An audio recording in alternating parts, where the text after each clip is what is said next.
Recently, Big Finish have been in the mood to celebrate. There's been quite a few anniversaries that they've jumped on and come out with some special releases, such as Sontarans vs. Rutans to celebrate 50 years of the Time Warrior, the first appearance of the Sontarans, or 40, 1 and 2, to celebrate 40 years of, funnily enough, the Fifth Doctor.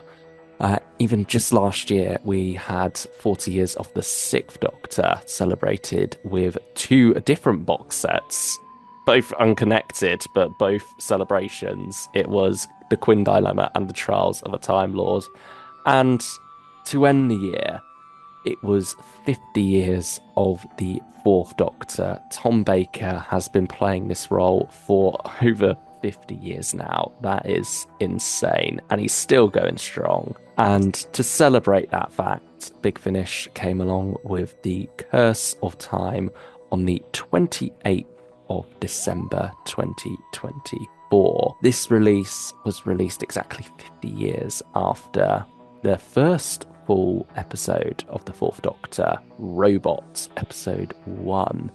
And the story starred Tom Baker as the Doctor. You know, does it even need saying? Sadie Miller as Sarah Jane Smith, a role originated by her mum, and Christopher Naylor as Harry Sullivan, a role originated by Ian Marter. What spectacular idea this was to, instead of going for something big and bombastic like they had done with 40 and the Sixth Doctor celebrations, and instead just do an extra story on the end of season 12, really. And that's what this story by Jonathan Morris is. Yeah, I think when you try and sort of juggle in your head, how do you celebrate 50 years of the Fourth Doctor? Because I think whatever you come up in your head, whether that's season 12 Tom meeting season 18 Fourth Doctor, that'd be pretty cool. But I admired the simplicity of it because we haven't really explored the season 12 TARDIS team on Big Finish. We've only had the Lost Stories. So this was an Yeah. exciting prospect to have like an original bit and a little add-on from Revenge of the Cybermen. And Because we've sort of been skirting around this for a little while, haven't we? With those lost stories being alternate versions of season 12 stories we've already known. So yes. it's almost like it's a very sacred season, isn't it? I think it's highly regarded by so many, and it's very compact as well because each story leads on from the next. So there's not much of a gap to just slot stories into. And I feel like Jonathan Morris has kind of done that here. You know, the fact Mm. that he's been conscious about how it would have been shot on film and reusing sets because we even get the Ark in Space sets reused on audio Mm. here as the Yeah, as bunkers. bunkers. Yeah, that's quite neat because this is a story set in the far future after Earth has been, you know, re-inhabited following the solar flares. And the story of the Ark has passed into myth and legend. It's building on that, lore that was very much a part of season 12 through Ark in Space, Santaran Experiment, and Revenge of the Cybermen. And so here you almost get a culmination of those events in a feudal setting here, as technology and Earth's society has regressed somewhat. You've got an order of monks going The around. Brotherhood, it's Yeah. all a bit sinister, isn't it? And you've Uh, got traveling players in the form of the villainous Faustus Black. like that sounds like a really nice little recipe. It, Hmm.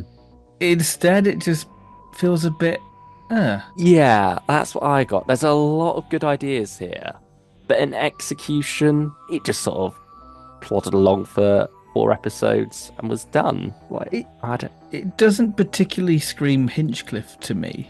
Like you can imagine it would have this little bit of atmosphere in part one and this sort of brotherhood and like possession. It feels a bit Brain and Morbius with like the mind transference and all that. It feels a little bit like that, but it doesn't scream all that a classic bit of Fourth Doctor. Yeah, in some ways it did for me, but in a more Graham Williams way with the robot and such. Yeah, Like it felt like how Robert Holmes would write for Doctor Who later. It's got some elements of the mysterious planet in there, the Sixth Doctor story, and I understand the desire not to riff too much off of already existing season 12 stories because, you know, if they were to have done a sixth season 12 story, it wouldn't have been anything like those other ones. It would have been Hmm. unique just as each of those are unique. But it still would have had that distinct flavor that I don't think this quite captures.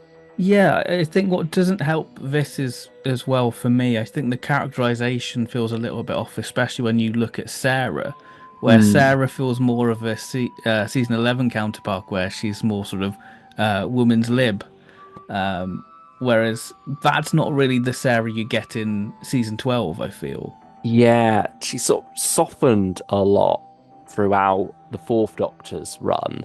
And for me, I've always said that I prefer the Third Doctor and Sarah, but I also prefer Tom Baker and Liz Sladen. I think those two Hmm. work better together, and those two characters work better together because Sarah is quite a different character throughout her run by the time you get to the end of it. And so, yeah, I don't think Sadie quite has that same rapport with Tom, which is understandable because, Tom and Liz had something very It special was going on lightning about in a that bottle, time. that I feel. Yeah. And I think Sadie does a wonderful job as Sarah. I think, particularly with the Third Doctor, it really works well. But there's just something that's not quite captured there when she's paired with Tom, I Well, feel, from what I've listened to in this and some of the other stories. And I think same with Christopher Naylor in some ways as well. Like they're all great individually as their characters, but they don't feel like that same team when they come together. yeah, 'cause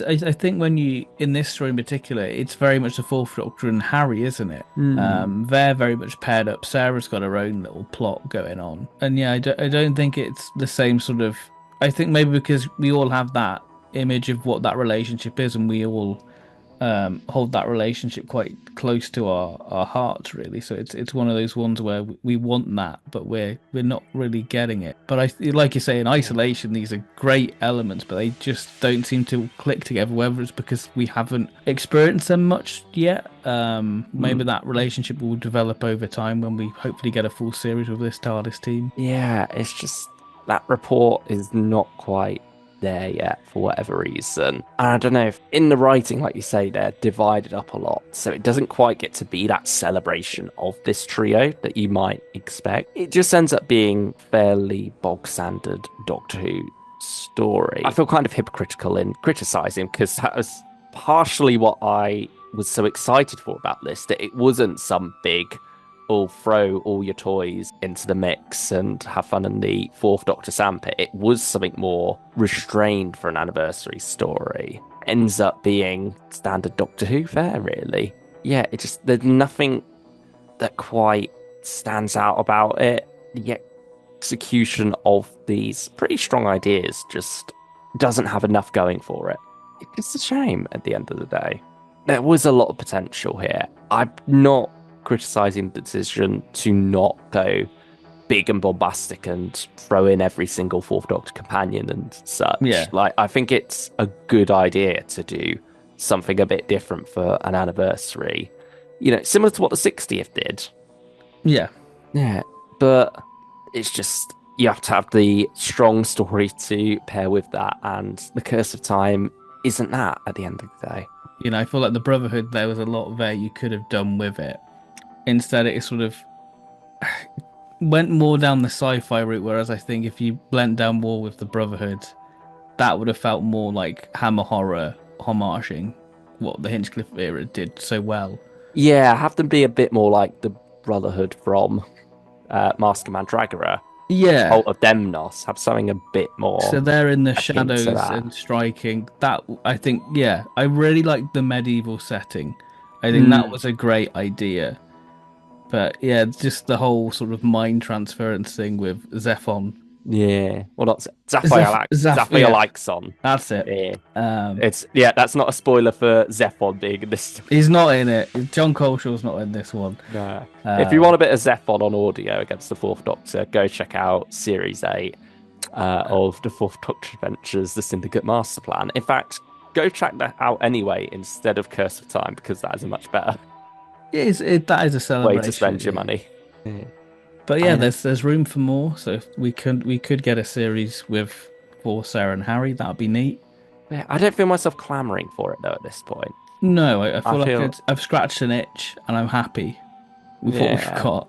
mm, I think Christopher Naylor is probably the standout for me in this story, especially when he gets possessed, because I think it gives Christopher Naylor a bit more range, but I think that he still keeps the essence of Harry when being possessed, which I think was a marvelous touch, really.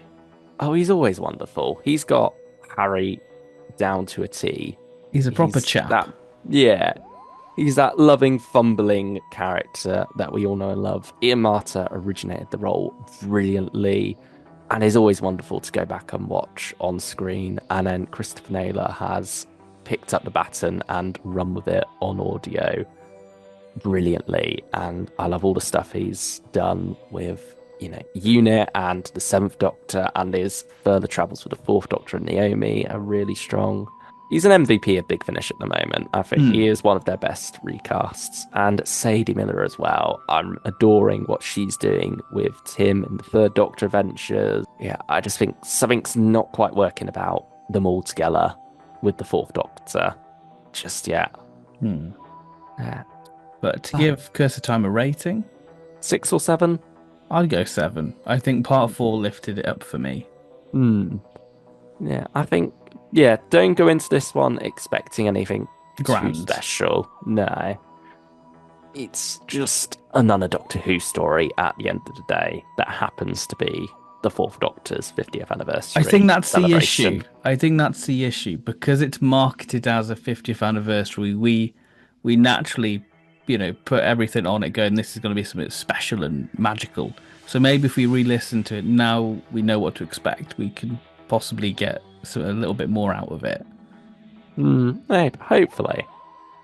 I still feel like there's not much there in how it's delivered, how it's Mhm. executed. Yeah. I mean, I think Jonathan Morris, his releases from 2024 were very traditional. And I think this one is probably the weakest of that bunch. Mm, yeah, I think I'd agree there. But yeah, I mean, do you disagree though? If you do, let us know down in the comments below. Share all your thoughts on the Fourth Doctor Adventures, The Curse of Time, and share some thoughts on the Fourth Doctor in general, what he means to you. Favorite And memories? Have you met Tom?